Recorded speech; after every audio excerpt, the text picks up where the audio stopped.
ഒയ്യൊയ്യോ, അവന്മാരുടെ ആ പുകച്ചില് ഓട്ടോ ഒക്കെ കാണാൻ നിങ്ങളവിടെ ഇല്ലാതായി പോയല്ലോടാ എന്റെ. അയ്യോ, കുട്ടിച്ചായൻ ചെയ്തത് കറക്റ്റ്. കുട്ടിച്ചായൻ മിനി ഒന്ന് ദേഷ്യത്തിൽ നോക്കിയ പോലുമില്ല. കൊടുക്കേണ്ടോ മാർക്കറ്റ് കൊടുത്തു. അയ്യോ ചായനോ? അവന്മാർക്കിട്ട് ഞാൻ കൊടുത്തല്ലോ. എന്നാലും നമ്മുടെ പെങ്ങളെ തല്ലാൻ പോയില്ലേ? എടാ അയ്യോതെ, മരിക്കാൻ നേരത്ത് നമ്മുടെ അപ്പം പറഞ്ഞ് നീ മറന്നോടാ. എന്റെ രാജകുമാരിയാണ് അവള്. അവളെ നിങ്ങളും രാജകുമാരിയെ പോലെ തന്നെ നോക്കിക്കോണോന്ന് പറഞ്ഞ് നീ മറന്നോടാ. അയ്യോ, അതിന് നീ എന്തിനാടാ കരയുന്നത് പുല്ലേ? അവളെ വിളിച്ചൊന്ന് മാപ്പ് പറഞ്ഞാ പോരെ? ഞാൻ പറയും. അത്രേ ഉള്ളൂ കാര്യം. ഞാൻ വിളിക്കാം. എടി മിനിയേ.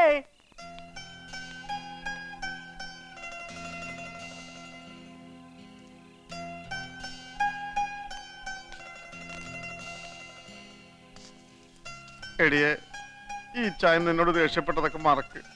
വേണ്ട, ഒന്നും പറയണ്ട. അങ്ങനെ പറയാതടാ. ഈ ചായന് മാപ്പ് തന്നില്ലെന്ന് പറഞ്ഞ സങ്കടമാ, വലിയ സങ്കടമാ. നീ എല്ലാം മറന്ന് ചിരിച്ചില്ലെങ്കിൽ വീട്ടിൽ ഒരു സുഖം ഉണ്ടാവൂല. ഒന്ന് ചിരിക്കടാ, ഒന്ന് ചിരിക്ക്.